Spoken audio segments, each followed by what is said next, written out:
ఐగుప్తు దేశపు పెత్తనా నుంచి విడుదల, నిన్ను బాధించే వారి నుంచి విడుదల, కలహప్రియుల నుంచి నీకు విడుదల. ఇక్కడ ఒక మాట రాశాడు, నేను ఐగుప్తీయులు మోయించు బరువుల క్రింద నుండి మిమ్మల్ని వెలుపలికి రప్పించి. ఇప్పుడు నీ మీద ఐగుప్తులు ఏం చేస్తున్నారో తెలుసా? బరువులు పెడుతున్నారట. ఆ బరువు నువ్వు మొయ్యాలి. ఒక్కొక్క తల్లిని అలా పలకరిస్తే ఏం చెప్పమంటారండి? మొన్ననో నిన్నో చెప్పింది ఆయన. విచిత్రం ఏంటంటే, పెళ్లి చేసి 2 పిల్లలైనాక ఆ అల్లుడు వచ్చి అంటున్నాడట, నేను ఈ సంసారం ఎదురని నేను పెంచలేను, ఈ కూతుర్ని మనవరాలు నువ్వే పెంచుకోమన్నాడు. మరి ఆడిందుకు పుట్టినట్టు. విచిత్రం ఏంటంటే, ఇప్పుడు అంటది నా కుటుంబాన్ని పోషించుకోవాలి, నా పిల్లలను పోషించుకోవాలి, మళ్ళీ ఇదొక భారం. అంటే సాతాను ఎంతసేపు నీ మీద భారాలు మోపుతాడు.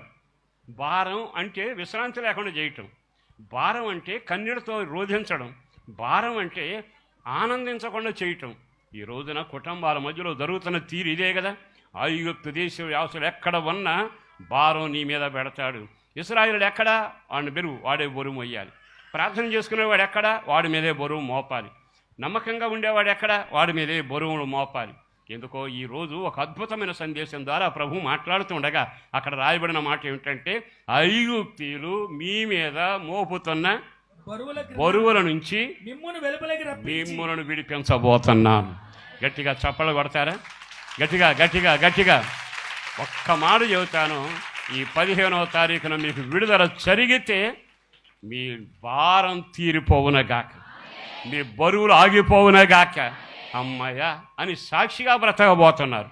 మీరు మాట్లాడే తీరును బట్టి చూస్తే పోయిన నెలంతా బాధలు పడ్డానండి, దేవుడు విడుదల చేశాడండి. పాపభారం కావచ్చు, కన్నీడ భారం కావచ్చు, వ్యాపార నష్టభారం కావచ్చు, మనుషులు మోపించే బరువైన నిందల భారం కావచ్చు, ఆయన అన్నిటి నుంచి తప్పిస్తాడు. నీకు విడుదల కలగబోతుంది. ఒక గొప్ప కార్యం నీ జీవితంలో ప్రభువు చేస్తాడు. నేను చెప్పగలిగిన మాట ఒక్కటే, ఐగుప్తీయుల బరువు నుంచి నీకు విడుదల కలుగునగాక. పక్కన ఒక మాట చెప్పండి, ఐగుప్తుల బరువు నుంచి నీకు. నువ్వెవరు? ఇశ్రాయేలుడు, యేసు రక్తం ద్వారా కడగబడిన వాడు.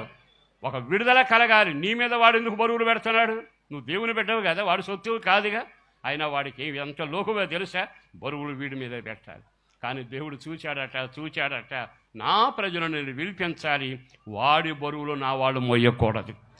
తప్పకుండా నేను విడిపించాలని ఆశించి ఆ బరువుల నుంచి విడిపించి వెలపరకు తీసుకొచ్చాడు. గొప్ప కార్యంతో మిమ్మల్ని విడిపించబోతావన్నా, గొప్ప కార్యంతో విడిపించబోతావన్నా.